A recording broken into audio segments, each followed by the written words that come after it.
अस्सलाम वालेकुम, welcome to my channel horror कहानियाँ पॉइंट। तमाम वीडियो अपडेट्स के लिए बेल आइकन पर क्लिक करें और सब्सक्राइब करना ना भूलें। तो कहानी यूँ शुरू होती है कि मिस्टर जॉन माइकल ने अपनी बीवी के खुरदरे हाथ से चाय की प्याली ले ली और उसे सामने की मेज़ पर रखने के बाद उन्होंने सुबह का अखबार अपने चेहरे के सामने तान लिया और सोचने लगे कि बीवी को कत्ल करने के लिए आसान तरकीब क्या हो सकती है। अब इस सिलसिले में खासी उजलत महसूस हो रही थी। वो खुद भी इसकी हरकतों से परेशान थे और सबसे बड़ी बात तो ये थी कि इनकी महबूबा लॉरेंस भी खासे बेसब्रेपन का मुजाहरा करने लगी थी। तुम भूले तो नहीं हो, आज शाम को हम अपनी शादी की दूसरी सालगिरह मना रहे हैं। यकायक उन्हें अपनी बीवी की आवाज सुनाई दी, जो मेज की दूसरी जानिब बैठी अपने नाश्ते में मगन थी। नहीं नहीं, मुझे अच्छी तरह याद है, उन्होंने जल्दी से जवाब दिया, और मैं तुम्हें एक अच्छा सा तोहफा देने के लिए भी सोच रहा हूँ। इनकी बीवी इत्मीनान से चाय पीती रही।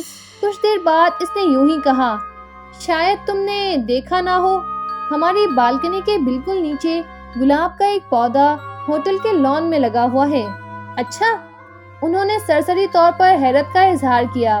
मैंने कल शाम को देखा था, इसमें एक कली खिली हुई थी। आज शाम तक वो खिल जाएगी। मेरा इरादा है शाम को तकरीब के मौके पर मैं वही गुलाब अपने बालों में लगाऊंगी। यही वो लम्हा था जब बिल्कुल ही अचानक इनके जहन में वो तरकीब उभरी। तरकीब बिल्कुल सीधी सी थी। वो कई हफ्ते से साहिली होटल में छुट्टियां मनाने के लिए मुकीम थे। इनका कमरा होटल की 5वीं मंजिल पर था और जिस पौधे के बारे में मिसेस जॉन माइकल बता रही थी, वो नीचे लॉन में दीवार के साथ लगा हुआ था, इनकी बालकनी के बिल्कुल नीचे। उन्होंने सोचा कि शाम को उन्हें सिर्फ इतना करना होगा कि बीवी को फूल दिखाने के बहाने बालकनी ले जाएंगे। फिर जब वो झुकेगी तो उन्हें सिर्फ एक धक्का देना होगा और बस। तरकीब बिल्कुल सीधी सी थी। लोग हर वक्त बालकनी के सिमत नहीं देखा करते और वो एक मोहब्बत करने वाले शौहर थे। ठीक है कि बीवी की सारी दौलत उन्हें ही मिलती और इसके बायस इन पर शुबा किया जा सकता था, लेकिन जब तक कोई सबूत न मिले वो मुतमईन थे, और सबूत, इसका तो सवाल ही नहीं पैदा होता।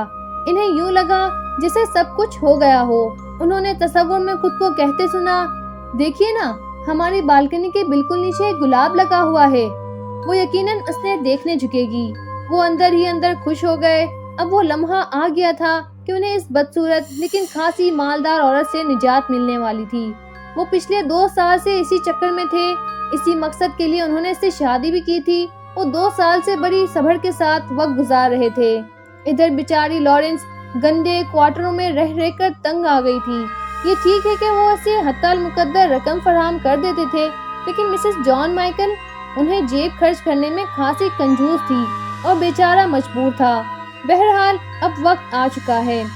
देखो, मैं जरा होटल के महफिल में जा रही हूँ रक्स का सबक लेने। इन्हें अपनी बीवी की आवाज सुनाई दी। मुमकिन है कि मैं खाने के वक्त पर भी ना आ सकूं। वो अंदर ही अंदर खुश हो गए, गोया पूरा दिन इनका था। उन्होंने मजाक किया, मैं देख रहा हूँ कि ये रक्स का चक्कर बढ़ता ही जा रहा है। वो जरा रुके और फिर अखबार के पीछे से झांक कर बोले, कहीं इस लड़के टोनी ने तुम्हें अपने चक्कर में उलझा तो नहीं लिया जो वहाँ रक्स करने आता है? तुम हमेशा भोंदा मजाक करते हो, मिसेस जॉन माइकल ने बुरा मानते हुए कहा। तुम्हें तो खुद बहुत अच्छा रक्स आता है, तुम क्यों नहीं चलते? अरे अब मैं क्या नाचूंगा? वो मुस्कुराए। मैं अब एक शादीशुदा आदमी हूँ। वो कितने अच्छे दिन थे, यकायक मिसेस जॉन माइकल ने कहा, जब तुम मुझे इस पार्टी में मिले थे। हमने एक रक्स किया और फिर मैंने तुम्हें सोने का कलम तोहफतन पेश किया था। हाँ, उन्होंने एक लंबी सांस ली। बीवी के रुखसत होने के बाद वो थोड़ी देर बैठे कुछ सोच रहे थे, फिर बाजार की सिम निकल गए। शाम को वो अपनी शादी की दूसरी सालगिरह मना रहे थे और इस मकसद के लिए उन्हें एक तोहफा खरीदना था। उन्होंने काफी चक्कर लगाने के बाद हीरे का एक क्लिप खरीद लिया। इसकी कीमत खासी थी, लेकिन उन्होंने सोचा बाद में ये क्लिप मैं लॉरेंस को दे दूंगा, हर हालत में काम आएगा। इसका एक मकसद और भी था, जो शौहर बीवी को सालगिरह पर हीरे का क्लिप तोहफे में दे, इस पर कत्ल का शुबा कोई भी नहीं कर सकता। लिहाजा हीरे का ये क्लिप बहुत जरूरी था। वो उसे अपनी बीवी को पेश करने वाले थे। आखिर इसी में तो इसे गुलाब का फूल भी टांकना था। इस लम्हे मिसेस जॉन माइकल होटल मैफे में नौजवान राकेश टॉनी की बाहों में लिपटी डांस कर रही थी। टॉनी, तुम कितना अच्छा नाचते हो। اس نے ٹونی کے بازو کی مچھلیاں ٹٹولتے ہوئے کہا، اور تم بھی تو اچھا ناچتی ہو۔